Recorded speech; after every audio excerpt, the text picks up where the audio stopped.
Olá pessoal que está também assistindo aí pelo YouTube, Deus abençoe vocês também.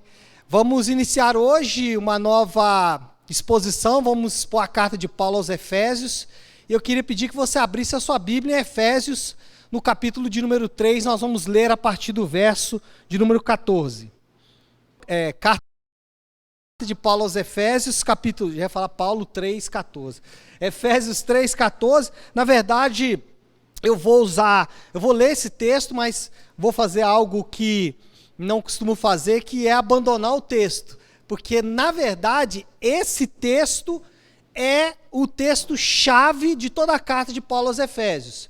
Mas eu não vou expor ele hoje. Eu vou usar ele para que vocês entendam o que nós vamos encontrar nessa carta, mas durante as próximas semanas, e quando chegarmos aqui, nós vamos nos ater aos detalhes. Esse texto é o texto base da carta de Paulo aos Efésios. Esse é o texto principal da carta de Paulo aos Efésios, por isso vou usá-lo hoje para a gente iniciar, então, essa exposição, fazendo, como eu disse, algo que não é aconselhável, né? Que é ler o texto e depois abandonar o texto. Mas hoje farei isso explicando que a ideia aqui é a gente fazer um panorama geral da carta de Paulo aos Efésios. Outro aviso importante é que o esboço dessa pregação já está no site www.leoeller.com. Para quem gosta de acompanhar isso em formato de texto, já está disponível lá. E o tema da mensagem de hoje é também o tema de toda a carta, que é contemplando o mistério de Deus. Então vai ser o tema hoje e vai ser também o tema de toda a carta de Paulo aos Efésios. Dito isso, vamos ler o texto. Se você tiver com ele aberto aí, se não tiver, está aqui também projetado. Por esta razão, ajoelho-me diante do Pai, do qual recebe o nome toda a família nos céus e na terra. Oro para que, com as suas gloriosas riquezas, Ele os fortaleça no íntimo do seu ser com poder por meio do seu Espírito, para que Cristo habite no coração de vocês mediante a fé. E oro para que, estando arraigados e alicerçados em amor, vocês possam, juntamente com todos os santos, compreender a largura, o comprimento, a altura e a profundidade, e conhecer o amor de Cristo, que excede todo conhecimento, para que vocês sejam cheios de toda a plenitude de Deus. Versículo 20. Aquele que é capaz de fazer infinitamente mais do que tudo que pedimos ou pensamos, de acordo com o seu poder que atua em nós. A Ele seja a glória na igreja e em Cristo Jesus, por todas as gerações, para todos sempre. Amém. Amém? Vamos orar? Nosso Deus e Pai, peço que nos conceda espírito de sabedoria e de revelação no pleno conhecimento do Senhor. Oro também para que os olhos do nosso coração sejam iluminados, a fim de que conheçamos a esperança para a qual o Senhor nos chamou. Oramos assim, em nome do teu santo Filho Jesus. Amém. Eu quero começar fazendo uma citação de alguém que eu vou citar bastante, que eu vou usar o livro dele como base aí para os meus estudos, que é John Stott. E John Stott definiu assim a carta de Paulo aos Efésios. Ele disse assim: ninguém pode chegar ao fim de uma cuidadosa leitura da carta de Paulo aos Efésios com o evangelho privatizado, porque Efésios é o evangelho da igreja. Efésios descreve a igreja como a nova sociedade de Deus. A igreja é uma comunidade no qual o poder de Deus para reconciliar homens e mulheres com Ele mesmo é experimentado. E depois que homens e mulheres experimentam essa reconciliação com Deus, esses mesmos homens e mulheres que foram reconciliados com Deus também podem experimentar relacionamentos significativos. Efésios era a carta predileta de João Calvino.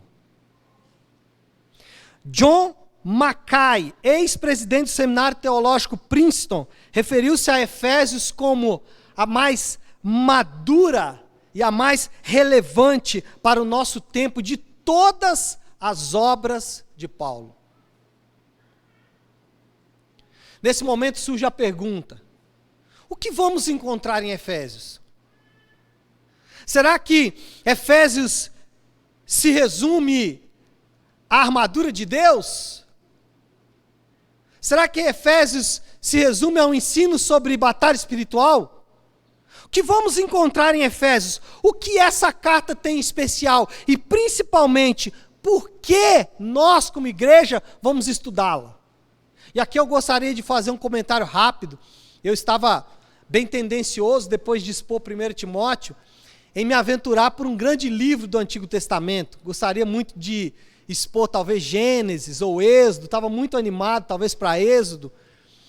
Contudo, existe uma necessidade muito gritante e urgente nos nossos dias, que é nós estudarmos um pouco sobre o porquê, o motivo, as implicações do Evangelho e como o Evangelho nos torna igreja.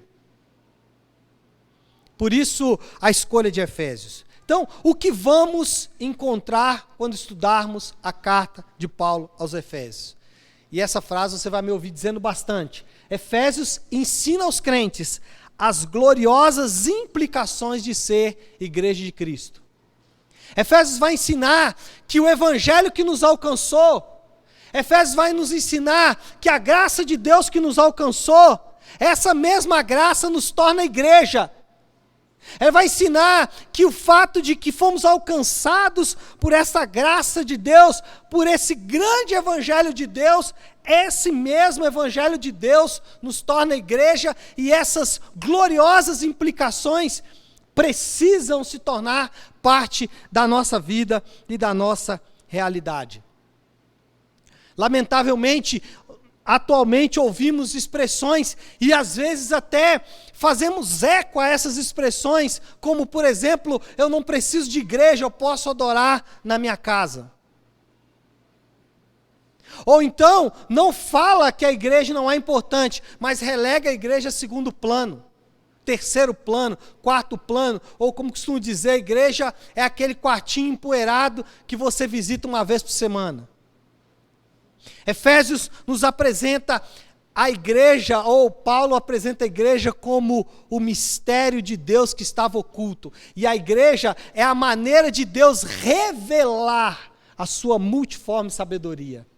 Nós vamos falar bastante sobre isso durante a exposição de Paulo aos Efésios. O ponto é dizer que esse será o nosso tema geral. Esse será o nosso fio condutor, daqui até quando finalizarmos a exposição da carta de Paulo aos Efésios. A ideia é mostrar que a igreja ela é um organismo no qual o poder e a autoridade são exercidos segundo o exemplo de Cristo. A ideia é mostrar que a igreja ela é um posto avançado. A ideia é mostrar que a igreja ela funciona colocando os seus tentáculos, ela funciona como um farol, ela funciona literalmente como uma grande luz que ilumina um mundo perdido em trevas. A ideia é mostrar que a igreja é a noiva que está sendo preparada para a redenção final. Outro ponto importante é que assim como a carta de Paulo aos Romanos, a carta de Paulo aos Efésios oferece uma oportunidade única de ter acesso à teologia paulina. Paulo escreve Efésios de maneira serena. Paulo escreve Efésios de maneira tranquila. Paulo não tem que lidar com nenhuma grande controvérsia. Paulo não gasta tempo com controvérsias. Ele está tranquilo, ele está sereno. Paulinho disse que não era para eu usar esse termo, não, mas não vou resistir. Ele está relaxado. E eu entendi o que ela falou, né? A ideia do relaxado é alguém meio desleixado, né? Por isso eu coloquei lá no texto sereno, mais tranquilo. Mas a ideia é essa. Nós temos um apóstolo Paulo relaxado, tranquilo, sereno, calmo, sem ter que se preocupar com grandes controvérsias. Por isso, ele pode expressar o seu ensino de maneira leve, de maneira descontraída, mas sem perder as suas características mais marcantes: profundidade peculiar e densidade teológica. Paulo está tranquilo, está leve, mas se você for ler a carta de Paulo aos Efésios, você vai ver quanto ela é densa, o quanto ela é profunda. Ainda que Paulo esteja sereno, ou relaxado, né, ou tranquilo, para usar um termo melhor. Bom, essa é a introdução geral da carta. Eu quero falar do que nós vamos fazer hoje. O nosso objetivo hoje é fazer um panorama geral da carta, procurando estabelecer ali os seus princípios gerais que vão nortear todo o nosso ensino. A ideia hoje é olhar a carta de cima, como se estivéssemos sobrevoando uma floresta. Então nós vamos dar uma olhada, vamos ver que existem árvores de tamanhos diferentes, de coloração diferente, vamos perceber isso hoje, e depois nós vamos descer lá para o bosque, e aí vamos ver as diferenças mais pessoais. Mas hoje vamos dar uma olhada de cima, vamos ver a carta de maneira geral. E para isso, nós vamos analisar 3 pontos. Claro, óbvio, né? O autor, a cidade e a construção e os propósitos da correspondência.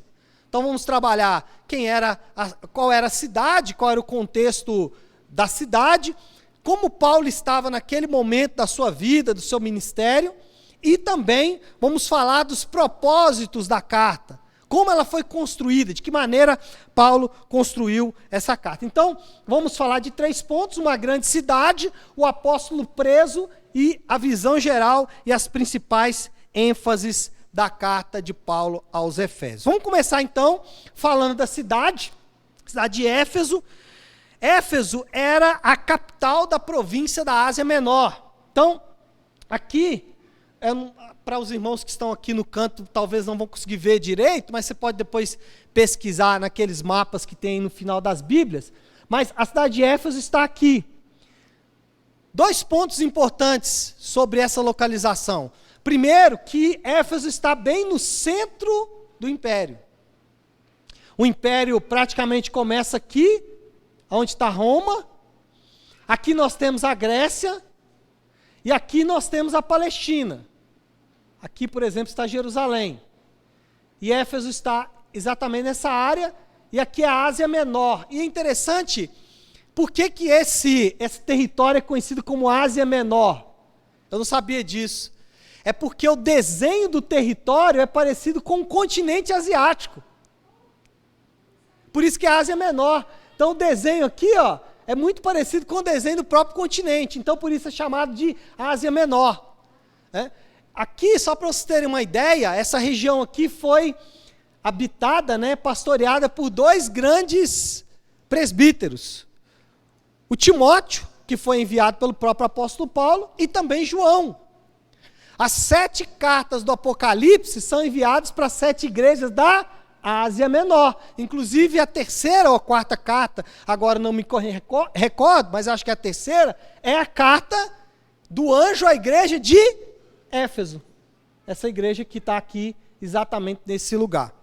Vamos falar um pouco mais aí dessa igreja. Primeiro, aliás, dessa cidade, Essa cidade era uma ponte importante entre a parte ocidental do império e a parte oriental. Então, literalmente ficava no meio ali do império.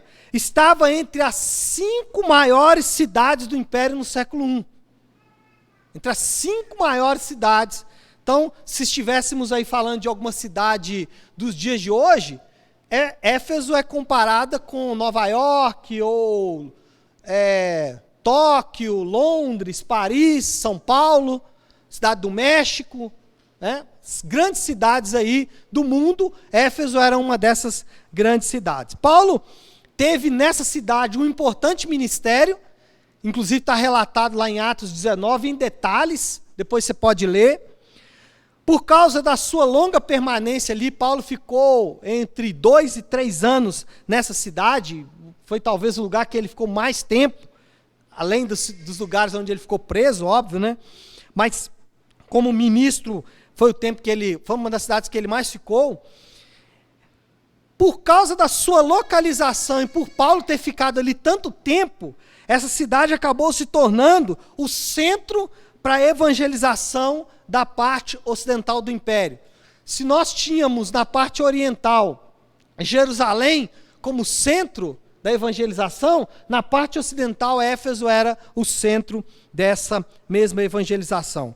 Os laços de Paulo com a cidade estão refletidos no discurso que ele faz para os presbíteros da cidade de Éfeso, que está relatado lá em Atos capítulo 20, e o fato dele ter enviado para a cidade o seu mais profícuo discípulo, que era Timóteo. Então Paulo tinha laços muito estreitos com essa cidade. Se você quiser depois leia lá, quando ele chama os presbíteros da cidade de Éfeso, foi os únicos presbíteros de todas as igrejas que ele chamou para uma espécie de conferência, uma espécie de sínodo ou reunião de presbíteros, lá em Atos capítulo 20, é um texto riquíssimo.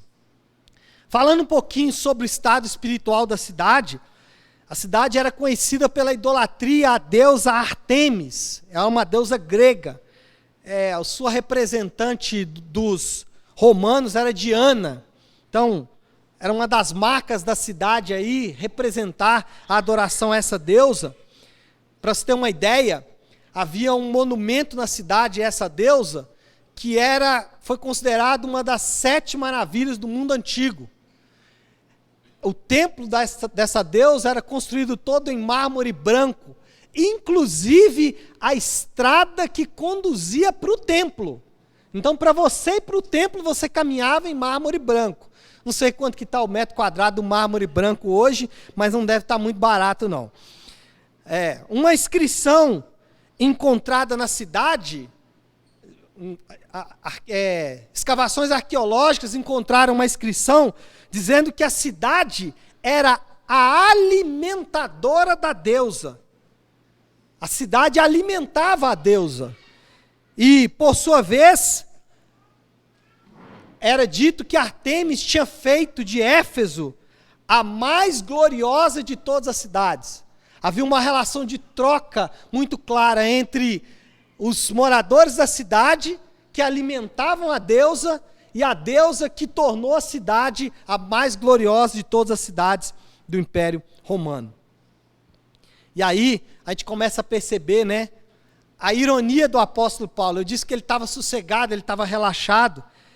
As pessoas que viviam nesse ambiente, onde eles acreditavam que a cidade era alimentadora da deusa, e que a deusa cuidava da cidade, fazendo a cidade uma das mais gloriosas do império, quando Paulo afirmou que a igreja é a noiva de Cristo e que ele cuida, alimenta e prepara para as bodas, Paulo estava sendo irônico, dizendo, olha, vocês estão preocupados com a deusa Artemis, que cuida de vocês? Nós temos um outro que cuida de nós e que é muito mais poderoso. Então, Paulo, usando ali a própria linguagem da cidade, usa para descrever que a nossa relação com Cristo é uma relação de cuidado, de preparo, né, de alimentação, de tudo que nós sabemos que o Senhor faz para conosco. A pregação apostólica encontrou uma grande barreira naquela cidade, e ao contrário de outras cidades, onde Paulo foi perseguido, por exemplo, por judeus, e especialmente por judeus que queriam judaizar a fé cristã, o problema de Éfeso não foi esse. O problema de Éfeso foi uma barreira econômica. Por quê? Porque a cidade era dependente financeiramente da adoração a Deus Artemis. E quando Paulo vem trazendo o ensino apostólico, ele encontrou ali inimigos poderosos financeiramente. E aqui mais uma pitada, né, de quanto Paulo estava sereno ao lidar ali com as questões daquela cidade, a sua exortação para que os crentes se preparassem para a luta contra as forças espirituais do mal, teria efeito acentuado nos leitores da epístola. Quando os leitores ouviram Paulo dizendo, olha, preparem-se para a luta contra as forças espirituais do mal, os seus leitores sabiam exatamente quais eram essas forças espirituais do mal, quais eram seus verdadeiros adversários ali. Por isso Paulo dizendo, olha, nossa luta não é contra a carne, nem contra o sangue. Nesse momento, eu acho que a gente pode fazer a primeira aplicação. quando percebemos as barreiras que Paulo enfrentou nessa grande cidade para pregar o evangelho, a pergunta que surge é: quais são as maiores barreiras para a pregação do evangelho em nossa cidade? Paulo enfrentou a idolatria e a adoração a uma deusa falsa, e enfrentou a barreira financeira e econômica. Quais são as nossas principais barreiras? Você já parou para pensar sobre isso? Quais são os ídolos que estão enraizados em nossa cultura?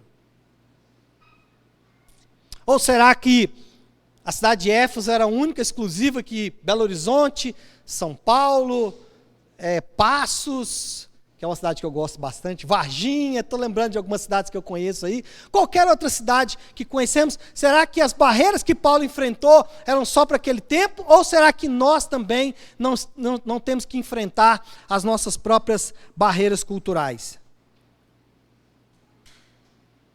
É óbvio que temos. Quais são essas? Você já parou para pensar quais seriam as barreiras que nós também enfrentamos para a pregação do evangelho nas nossas cidades?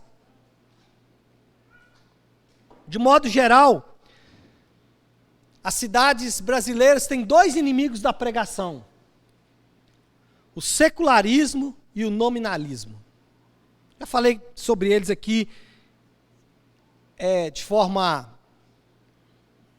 já falei sobre isso aqui de outras maneiras, e vejo que esses talvez sejam as nossas duas principais barreiras hoje. Vou explicar cada um deles. O que é o secularismo? O secularismo, ele sempre foi falado na igreja, mas antigamente nós usávamos aquele termo assim: o mundo está entrando na igreja. É a mesma coisa.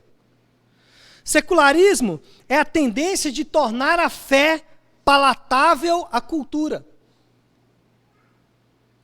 E nós estamos muito mais secularizados do que podemos imaginar. As nossas igrejas estão muito mais enraizadas na cultura do que podemos imaginar. Nesse caso específico do secularismo, o indivíduo ele frequenta a igreja, ele faz as suas orações, ele entrega as suas contribuições, porém a fé não é capaz de transformar as suas atitudes. O secularismo se mostra quando você não consegue diferenciar o crente do cidadão do mundo. Um crente secularizado é um crente pragmático.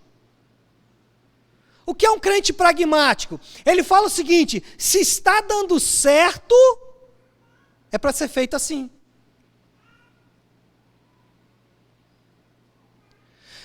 Usamos aquela expressão: mas o fulano está ganhando muita gente para Jesus, será? Será que pessoas levantando a mão estão realmente sendo salvas? Será que pessoas que estão frequentando as nossas igrejas estão sendo salvas? Será que elas estão de fato ouvindo o evangelho? E eu não estou falando isso excluindo a nossa igreja, não. Eu estou falando, será que a nossa igreja também tem pregado o evangelho da graça de Deus? Será? Porque nós estamos enraizados na cultura muito mais do que imaginamos. Crentes pragmáticos.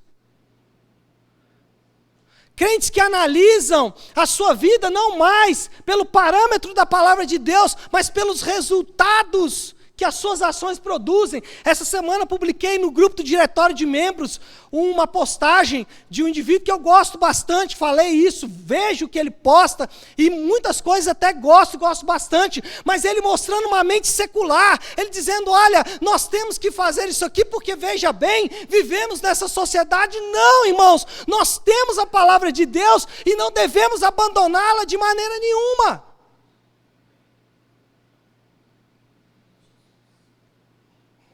O mundo secular não pode produzir em mim e você a visão de que assim está certo e assim está tudo ok, vamos seguir em frente. Crentes pragmáticos, crentes místicos.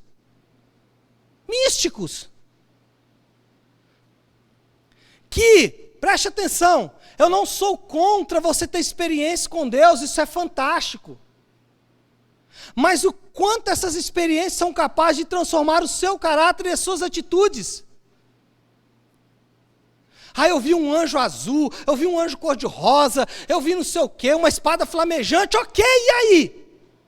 Crente místico, mas que não tem transformação de vida. Os moradores da cidade de Éfeso eram extremamente místicos. Leia lá, Atos 19, fizeram uma grande fogueira, queimando livros de ocultismo. E ainda hoje nós também somos crentes místicos. Crentes subjetivos. O que são crentes subjetivos?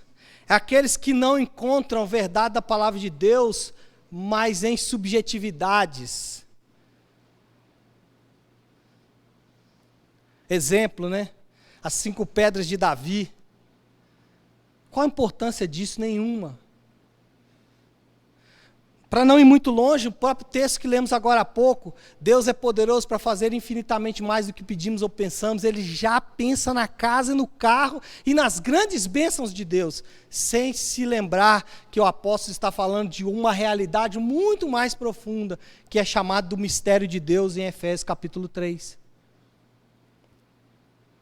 O segundo problema, irmão desse primeiro problema, e tão perigoso, aliás, tão grave quanto esse primeiro problema, é o nominalismo. O que são nominalismo? São pessoas que se dizem protestantes ou evangélicos, mas não frequentam a igreja.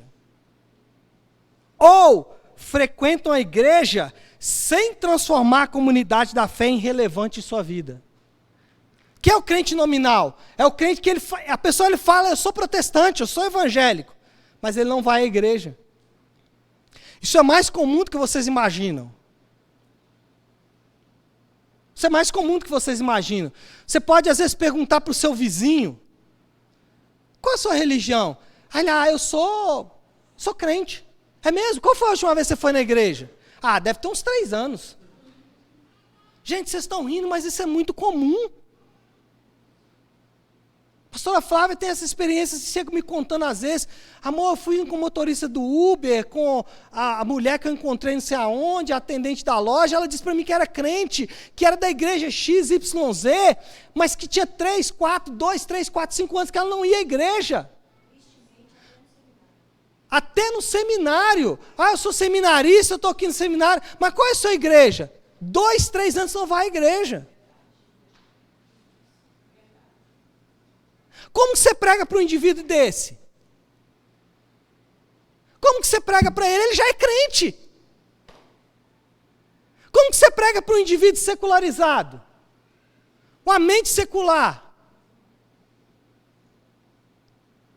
O problema é que a linha divisória hoje não existe mais. Como pregar para pessoas que não sabem a diferença de ser crente e não ser crente? Como?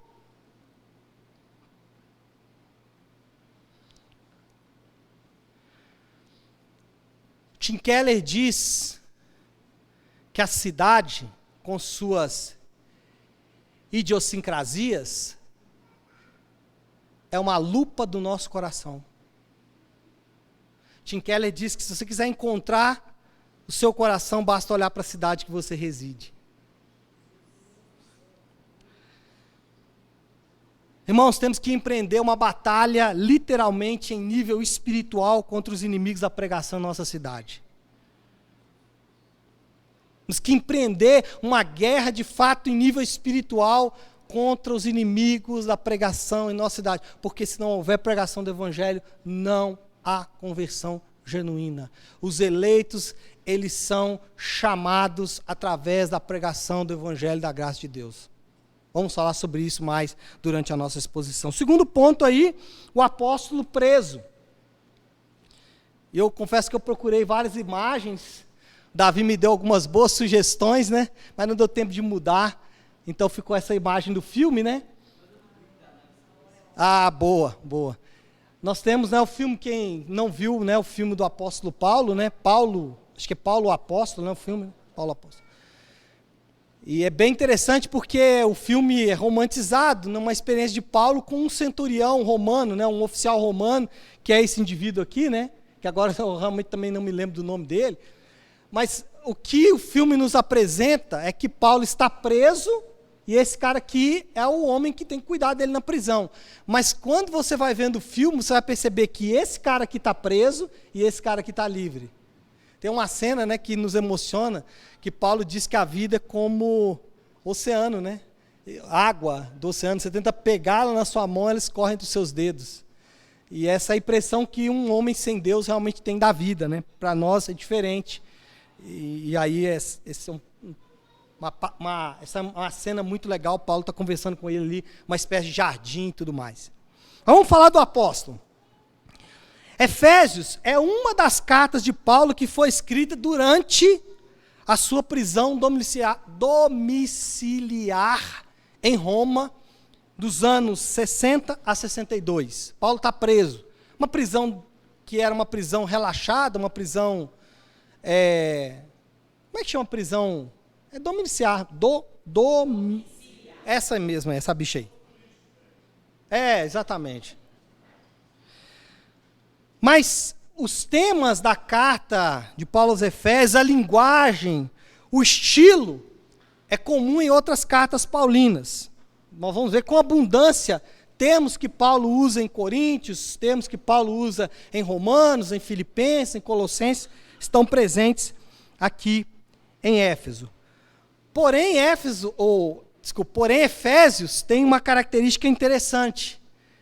Efésios ela é menos didática e mais piedosa. Ela é menos didática, por exemplo, do que Gálatas, do que Romanos. E ela é muito mais piedosa. Em vários lugares, a doutrina cede à adoração. Vários lugares. Para não ir muito longe, no capítulo 1, Paulo escreve o maior parágrafo de toda a Bíblia, né? Efésios 1, do 3 até o 14, não tem ponto final. São vírgulas, vírgulas, vírgulas. E aí, quando Paulo termina essa exposição da doutrina, que é riquíssima, e nós vamos gastar talvez meses aqui, entre Efésios 1, do 3 ao 14, porque tem doutrinas riquíssimas aqui, mas depois que Paulo acaba de discorrer sobre a doutrina, no versículo 15 ele começa a adorar. Por essa razão, desde que ouvi falar da fé que vocês têm no Senhor e o amor que demonstram para todos os santos, não deixe de dar graças por vocês. Ou seja, vários momentos Paulo para o seu ensino para adorar a Deus. Essa é uma das características talvez mais marcantes da carta de Paulo aos Efésios. Paulo, falando um pouco sobre o próprio personagem, ele é muito importante no Novo Testamento e também na história da igreja. Não há dúvida de que ele desempenhou um papel vital no crescimento e também no estabelecimento da igreja de Cristo.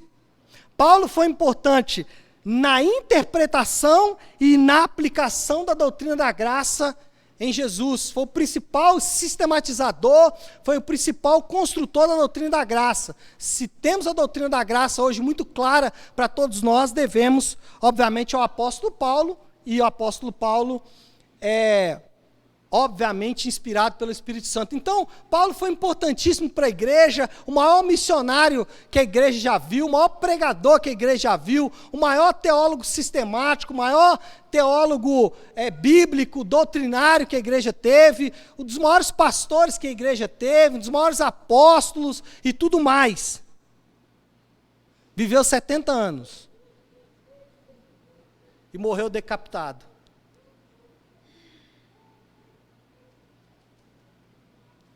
A vida de Paulo pode ser dividida em 4 períodos. Primeiro período, judeu praticante. Segundo período, convertido fervoroso. Terceiro período, missionário itinerante. E o 4º período, prisioneiro organizador.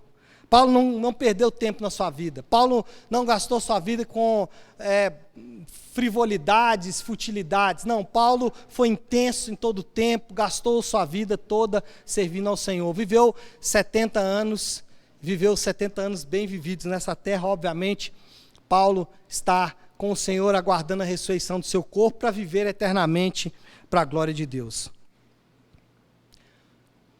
Paulo continua falando conosco hoje em dia, falando muito forte. 13 epístolas desse apóstolo estão aí no Novo Testamento para todos nós. fora as outras que edificaram os crentes e que não foram parte do cânon.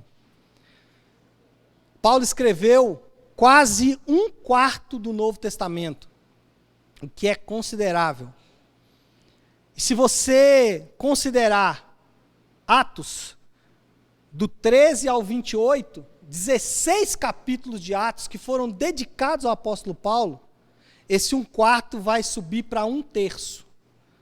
Então, se considerarmos Atos, 1/3 do Novo Testamento foi escrito, ou redigido, ou ditado por esse grande apóstolo.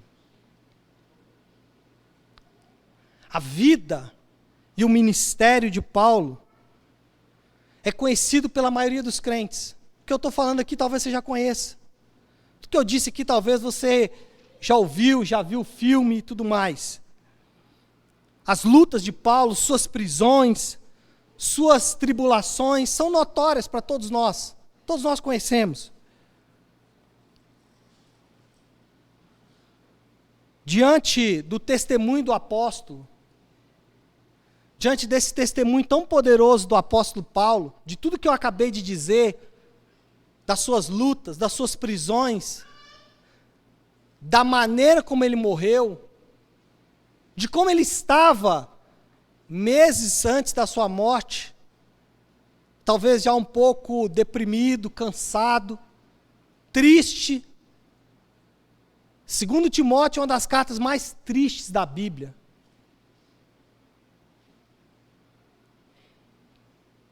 O maior apóstolo da igreja escreve dizendo: fui abandonado por todos.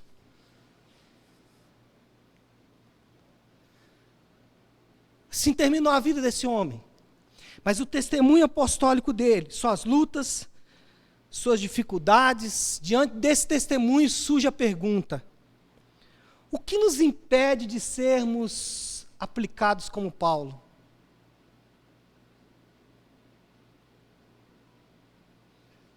Por que Paulo era tão aplicado e por que somos tão lenientes? Por que Paulo fez tanto e nós fazemos tão pouco?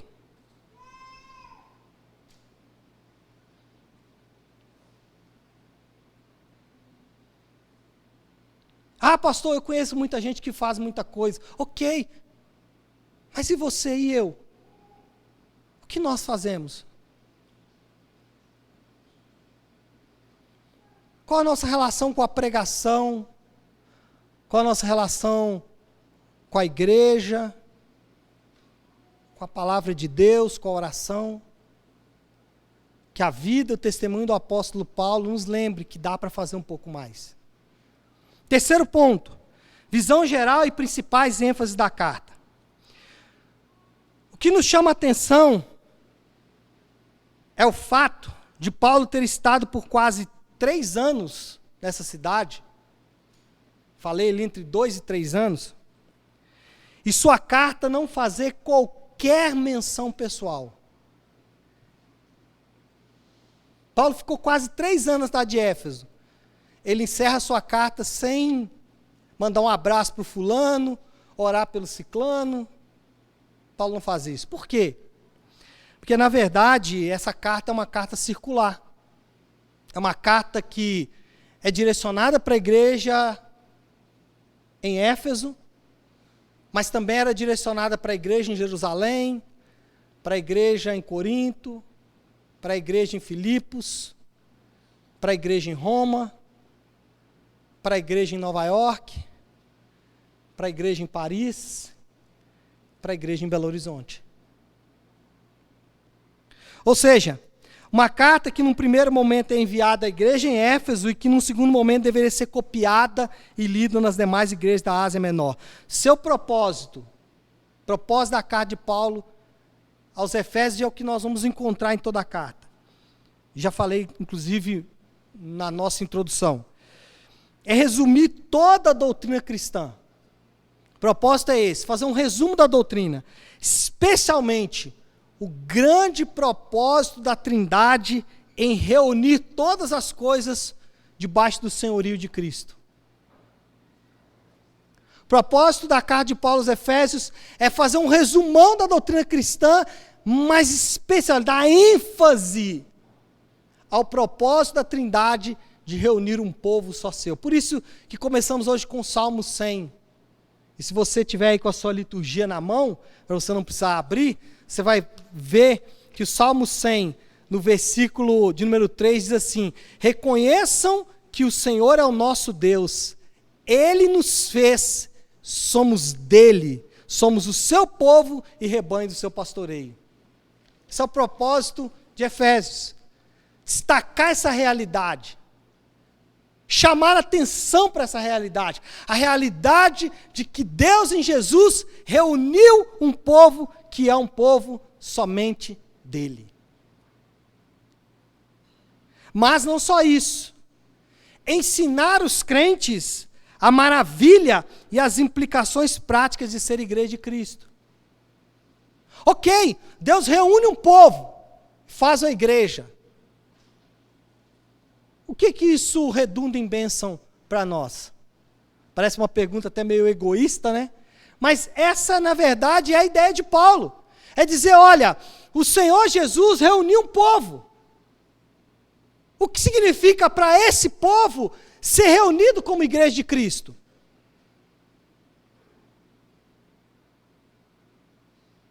O que significa para esse povo ser chamado igreja de Cristo?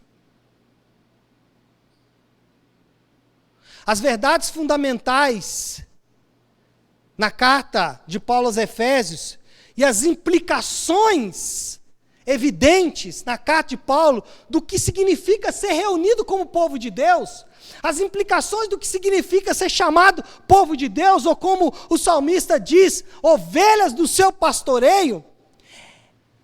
A carta de Paulo aos Efésios, reúne de maneira gloriosa essas verdades para mim e para você, verdades poderosíssimas. E que, lamentavelmente, nós perdemos de vista, ou até mesmo ignoramos, ou simplesmente não damos muito valor. Quais são essas verdades? Primeiro dessas verdades, os crentes receberam bênçãos maravilhosas pela sua união com Cristo. Primeira verdade, primeira implicação de ser igreja. Somos abençoados maravilhosamente por causa da nossa união em Cristo. Efésios 1:3. Bendito seja o Deus e Pai de nosso Senhor Jesus Cristo, que nos abençoou com todas as bênçãos espirituais das regiões celestiais em Cristo. O versículo que tem sofrido, hein? Esse tem sido maltratado, mal interpretado, mal aplicado. Eu sempre digo que uma hermenêutica torta produz uma aplicação equivocada. Se você interpreta o texto errado, você vai aplicar errado. Esse texto sofre. Nós vamos falar sobre ele mais para frente, mas note nesse texto 3 pontos aqui. Primeiro, as bênçãos são espirituais. São espirituais e são específicas. O que eu vou dizer para você que pode chocar você, mas é a verdade do texto bíblico. Essas bênçãos espirituais não são materiais. O carro pode ser bênção de Deus, mas não se encaixa aí. Não se encaixa. A casa é bênção, foi Deus que te deu, mas não é. Por causa de Efésios 1:3. As bênçãos, elas são espirituais e específicas. Quais bênçãos são essas? Nós vamos falar de cada uma delas na exposição. Talvez eu vou me tornar mais puritano do que já sou, né? Vou expor aqui cada uma delas. 6, 7 meses aí nelas.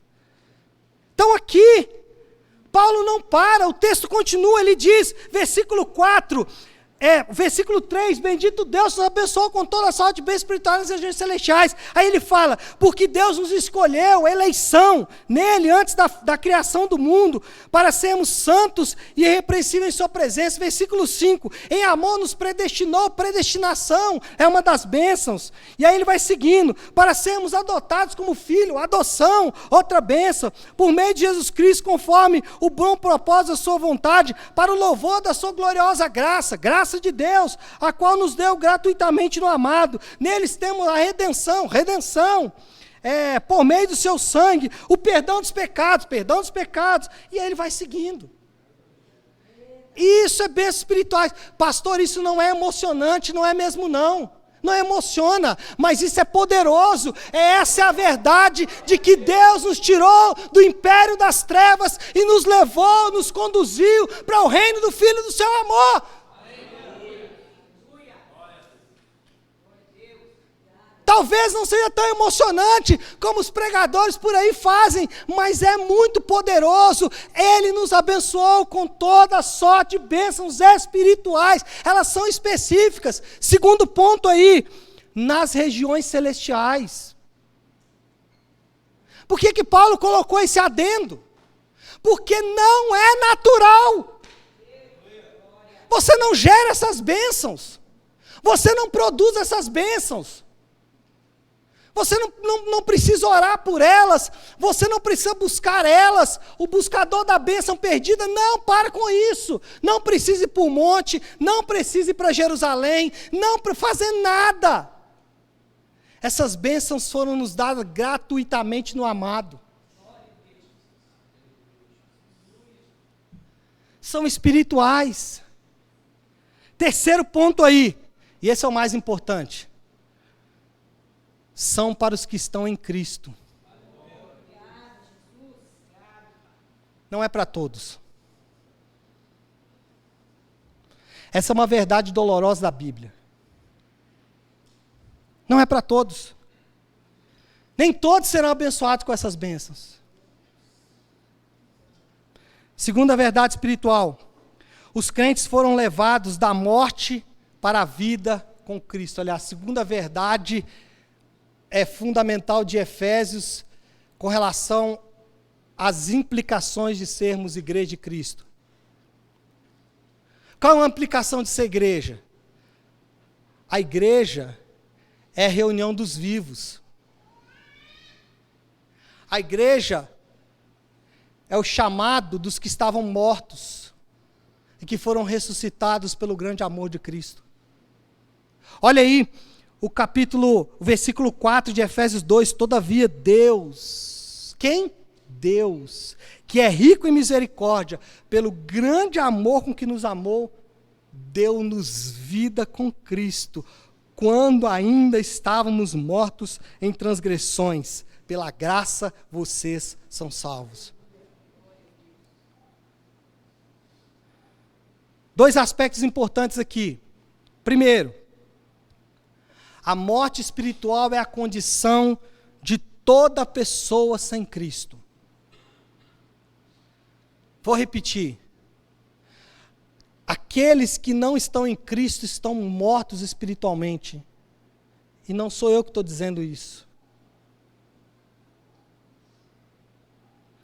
Por isso que não existe aquela história de só falta Jesus, não, só falta viver, está morto.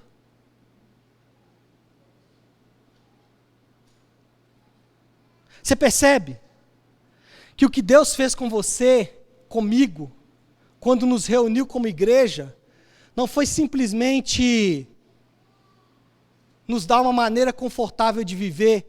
Isso pode acontecer, mas o objetivo principal, o propósito principal de Deus, ao nos reunir, quando ouvimos a sua voz, e é interessante que o Salmo diz que a voz de Deus é como o som de muitas águas. Por que a voz de Deus é como o som de muitas águas? É porque ela é capaz de acordar mortos.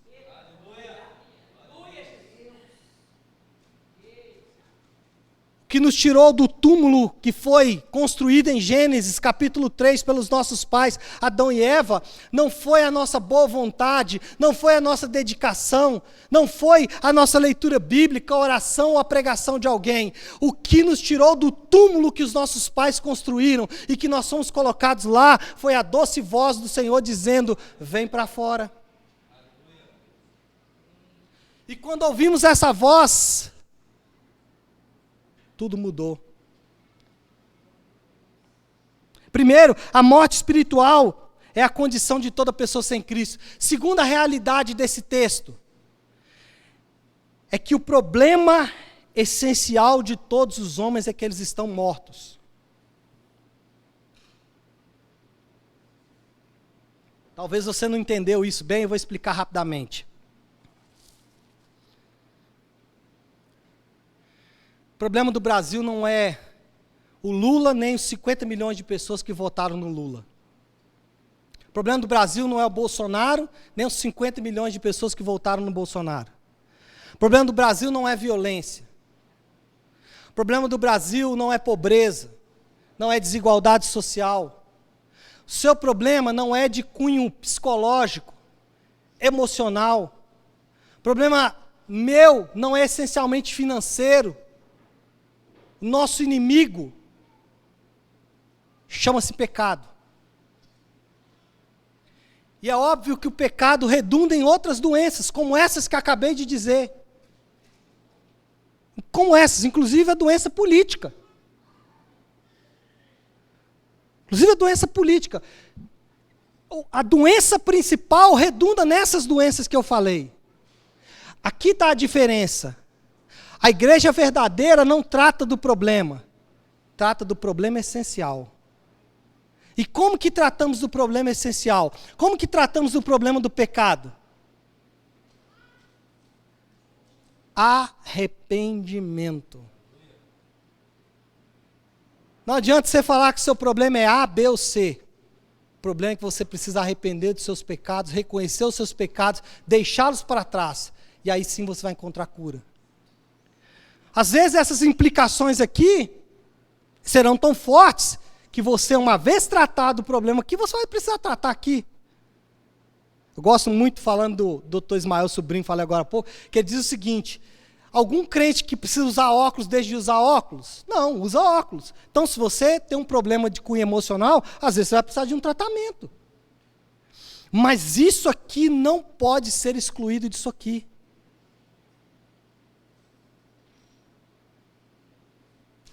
Ah, o problema é identidade, é passada, não sei o quê. Tudo isso aqui são folhas. A raiz é essa aqui. Se eu não matar a raiz, isso aqui vai se manifestar de outra maneira.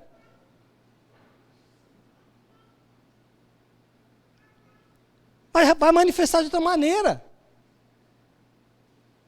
O que eu tenho que tratar é aqui. Arrependimento de pecados. O pecado é o problema essencial do homem.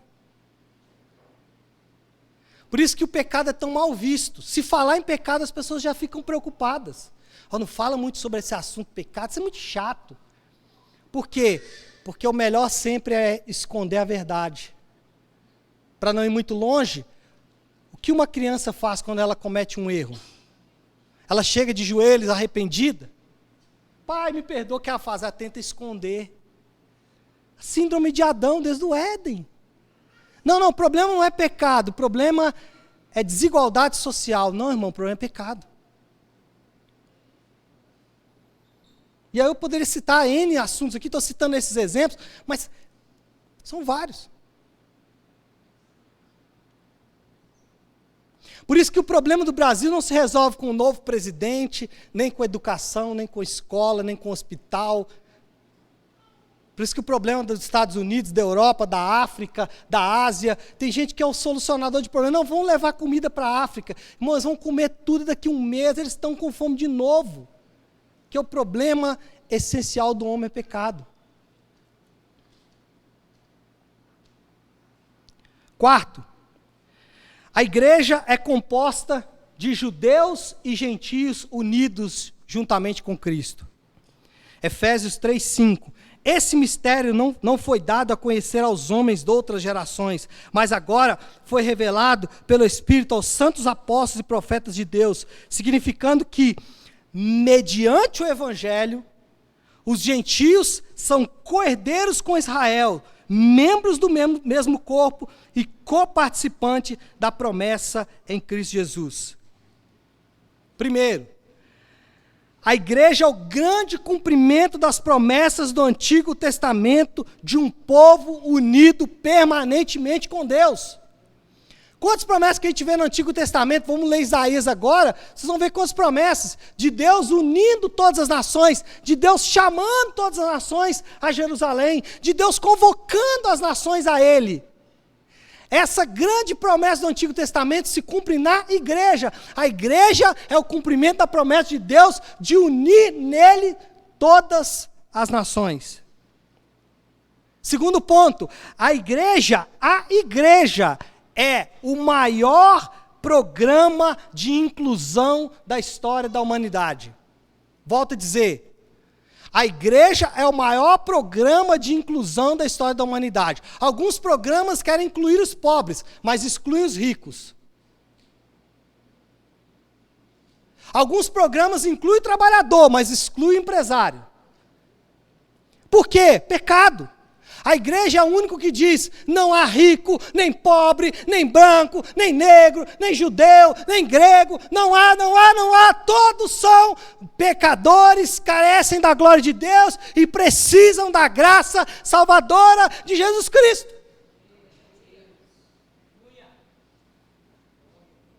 Não importa. Se você é pobre, se você é rico, se você é conservador, se você é revolucionário, progressista, não importa. A maneira de ser salvo é a mesma para todos.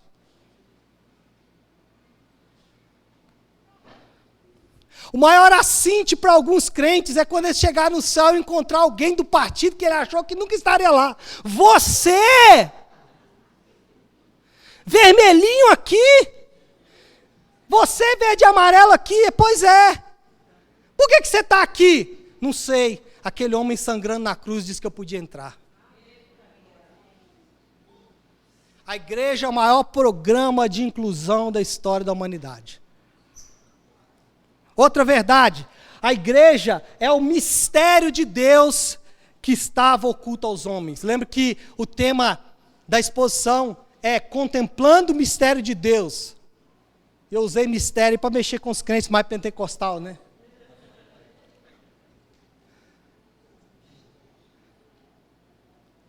O mistério de Deus é a igreja. Olha o que Paulo diz em Efésios 3:10. A intenção dessa graça era que agora, olha só, mediante a igreja, a multiforme sabedoria de Deus se torne conhecida dos poderes e autoridades das regiões celestiais. Eu já vi alguns irmãos falando, né? Quando acontece alguma coisa extraordinária e fala assim, é a multiforme sabedoria de Deus. Não, irmão, essa é a multiforme sabedoria de Deus. A multiforme sabedoria de Deus não está num livro de filosofia. A multiforme sabedoria de Deus não está no livro de ciências, de história. Aliás, até nos livros de história está, né? Às vezes de maneira deturpada, às vezes de maneira positiva, mas o ponto é dizer, a multiforme sabedoria de Deus é a igreja dele. A multiforme sabedoria de Deus é que agora judeus e gentios estão unidos como um povo só.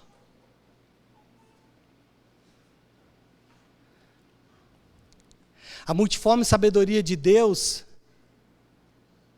preste atenção, isso pode ser menos emocionante, mas é poderoso. Quando nos unimos à igreja, essa união, ela é chamada pela Bíblia de a multiforme sabedoria de Deus. Uau! Quinto, sexto, sei lá que número, né? A igreja deve batalhar pela unidade em Cristo. Efésios 4:3. Façam todo esforço para conservar a unidade do Espírito pelo vínculo da paz. Nós vamos falar um pouco sobre isso à frente. Por ora, devemos mencionar que a unidade proposta por Paulo, ela é gerada pelo próprio Deus. A unidade não é gerada por uma visão em comum. Até porque as igrejas têm as suas maneiras de se organizar, as igrejas têm as suas maneiras de pensar os seus ministérios, os seus programas, mas o que de fato une as igrejas é o sacrifício vicário de Cristo na cruz. Então, a unidade da igreja não é produzida por ações nossas, ela é produzida pelo próprio Deus. E a prova disso é que Paulo usa a palavra unir 7 vezes nesse texto. Efésios 4, do 3 ao 6. 7 vezes ele fala uma. As 7 vezes que Paulo fala, 3 é sobre os membros da divindade. E 4 são sobre os aspectos redentivos. Uma só fé, um só batismo, um só Deus e Pai. Outro ponto, a igreja deve viver nos caminhos de Cristo e não retornar aos caminhos do mundo pecador. Efésios 5:1, portanto, sejam imitadores de Deus como filhos amados, e vivam em amor, como também Cristo nos amou e se entregou por nós como oferta e sacrifício de aroma agradável a Deus. Portanto, sejam imitadores de Deus, como filhos amados. Eu vou depois explicar isso aqui com bastante calma na nossa exposição, mas pense por um instante. Se Paulo nos chama a imitar a Deus, é porque nós queremos imitar o nosso velho pai Adão. E você vê isso muito nas crianças, né? Faça algo com a criança que ela não quer. O que ela vai fazer? Pirraça. Outro, e esse é o último. A igreja deve buscar em Cristo a força e as virtudes para o combate espiritual. Efésios 6:10, o famoso texto da armadura de Deus, guerra espiritual e tudo mais. Vamos falar dela também mais à frente. Vamos fazer como Paulo fez lá na cidade de Éfeso mesmo, né, em Atos 19. Pegar os livros de ocultismo dos crentes e queimar tudo. Por ora, Efésios 6:10, finalmente fortaleçam-se no Senhor e no seu forte poder. Vistam toda a armadura de Deus para poderem ficar firmes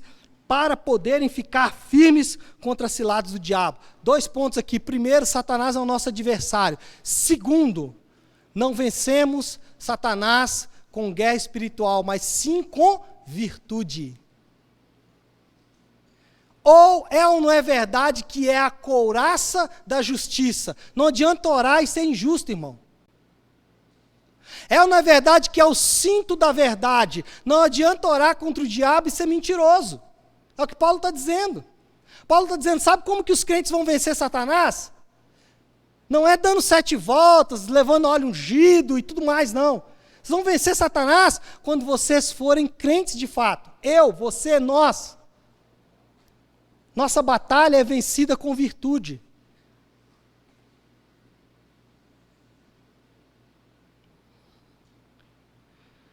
Paulo escreve sua carta aos Efésios sem ter que lidar com nenhuma controvérsia importante, já falei isso, e Paulo faz o que ele gosta de fazer nas suas cartas. Ele divide a carta em 2 blocos, grandes blocos. De Efésios 1:1 até 3:20, até 3:21, é o bloco doutrinário.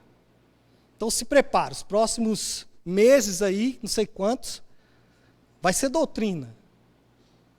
Doutrina.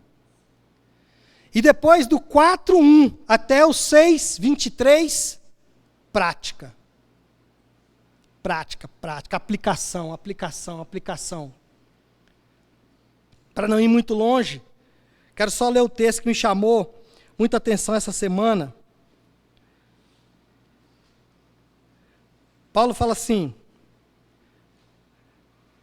capítulo 4, versículo 22. Quanto à antiga maneira de viver, vocês foram ensinados a despir-se do velho homem, que se corrompe por desejos enganosos. Versículo 3, a serem renovados no modo de pensar. Aí, versículo 25, portanto, cada um de vocês deve abandonar a mentira e falar a verdade ao seu próximo, pois todos somos membros de um mesmo corpo. Quando vocês ficarem irados, não pequem. Essa aqui é difícil, hein? Apaziga sua ira antes que o sol se ponha, e não dê lugar ao diabo. É o único lugar que Paulo chama, Paulo coloca no mesmo lugar o diabo e a ira. Os dois andam de mão dada. E a gente sabe que isso é verdade, né, irmão? 28. O que furtava, não furte mais, antes trabalhe, fazendo algo de útil com as mãos, para que tenham o que repartir com quem estiver em necessidade. Uau! Trabalhe para você comprar aquela casa, aquele carro, aquele iate. Não. Para você acudir a quem está em necessidade. Versículo 29. Nenhuma palavra torpe sai da boca de vocês, apertou, hein? Mas apenas a que for útil para edificar os outros, conforme a necessidade. Conforme a necessidade, então de vez em quando é melhor ficar calado. Para que conceda graça aos que ouvem, não entristeça o Espírito Santo de Deus, com o qual foram selados para o dia da redenção. Livrem-se de toda amargura, indignação, ira, gritaria, calúnia, bem como de toda maldade. Sejam bondosos, compassivos uns para com os outros, perdoando-se mutuamente, como Deus os perdoou. Versículo 3, entre vocês não deve haver sequer menção de imoralidade sexual, como também nenhuma espécie de impureza, de cobiça, por estas coisas, porque essas coisas não são próprias aos santos. Então, isso é um pequeno amostra do que vamos ver um pouco à frente aí na carta de Paulo aos Efésios. Conclusão. Compreender o que Deus fez para os crentes é essencial para fortalecer a igreja. Doutrina. Compreender o que Deus fez é essencial para nós. Entender como a igreja é abençoada levará a viver de maneira que corresponda a essas bênçãos. Entender a doutrina, entender a teologia, entender o ensino apostólico, vai nos fazer viver de modo diferente. E aqui talvez seja uma das explicações de por que estamos tão secularizados. Abandonamos a doutrina. Chegamos a dizer que a letra mata. Abandonamos a doutrina. Só que a doutrina é o que nos faz viver diferente. Seguindo em frente, os crentes devem viver de modo verdadeiro a fé cristã, pois eles conhecem a Cristo. Os crentes devem viver de acordo com a fé, por quê? Porque eles conhecem a Cristo. E a extensão de tudo que Ele fez por eles.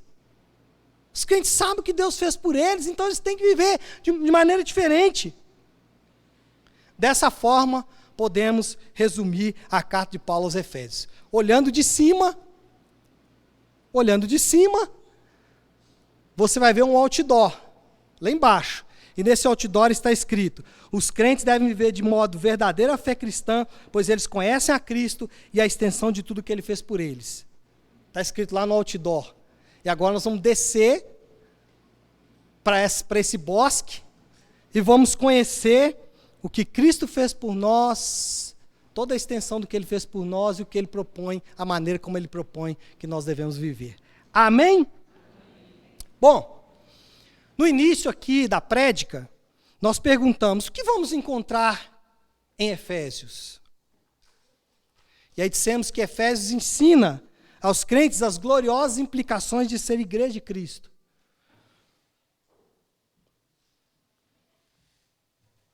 Como aplicação final, surge uma pergunta. Você já parou para pensar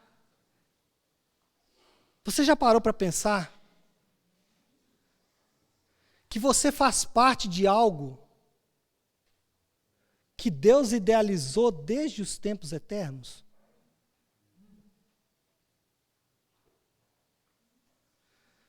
Você já parou para pensar que antes de Deus criar todas as coisas, Deus já idealizou a igreja?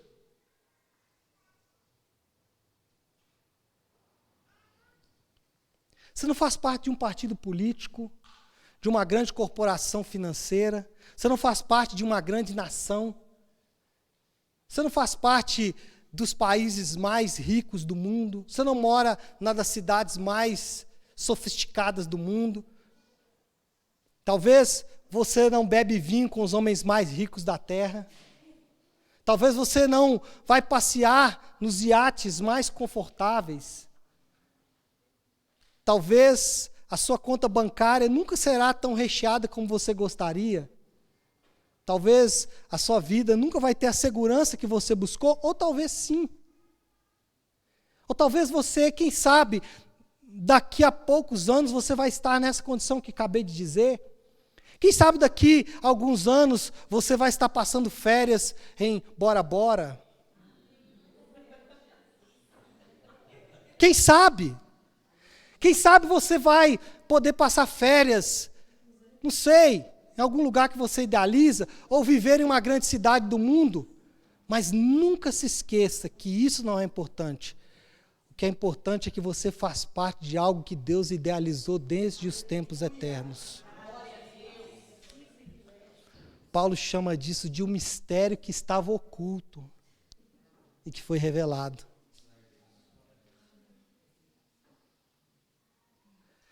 E aí a aplicação de hoje, para nós irmos embora, né? Meio-dia. Qual é a sua relação com a igreja?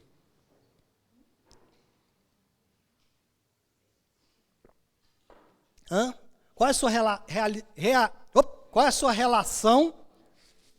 Qual é a sua relação com isso que algo ideal? Qual é a sua relação com isso que Deus idealizou desde os tempos antigos? Feche seus olhos. Senhor Deus e Pai, adoramos o Senhor por tua inesgotável misericórdia, por ter nos escolhido desde os tempos antigos, por idealizar um povo que seria somente teu. Adoramos o Senhor por sua multiforme sabedoria, por conduzir a história e preservar os seus de acordo com seus propósitos eternos. Reconhecemos que temos negligenciado essa verdade. Reconhecemos que a nossa relação com a igreja é fútil. Somos descompromissados com os nossos irmãos, egoístas em nossas intenções. Quando as coisas não saem como pretendemos, não temos muito interesse em consertar. Não oramos, não contribuímos, não participamos. Temos nossas próprias agendas. Por isso clamamos pela ajuda do Senhor, pedimos a sua graça para reconhecer que fazemos parte dos seus grandes planos, que não somos um povo qualquer vivendo em torno de propósitos inúteis, somos a expressão da multiforme sabedoria de Deus, que essa verdade penetre no nosso coração e transforme nossa atitude. Louvamos ao Senhor por tão grande e impressionante realidade. Somos unidos a Cristo, unidos uns aos outros pelo vínculo da paz que é Jesus Cristo. Oramos assim, em nome do teu santo Filho Jesus. Amém. Amém? Vamos todos colocar de pé. Quero encerrar aqui com o pessoal que está no YouTube. Que Deus abençoe todos vocês aí. Em nome de Jesus, que a graça e a bondade do Senhor também sejam derramadas sobre a vida de vocês. A quem está aqui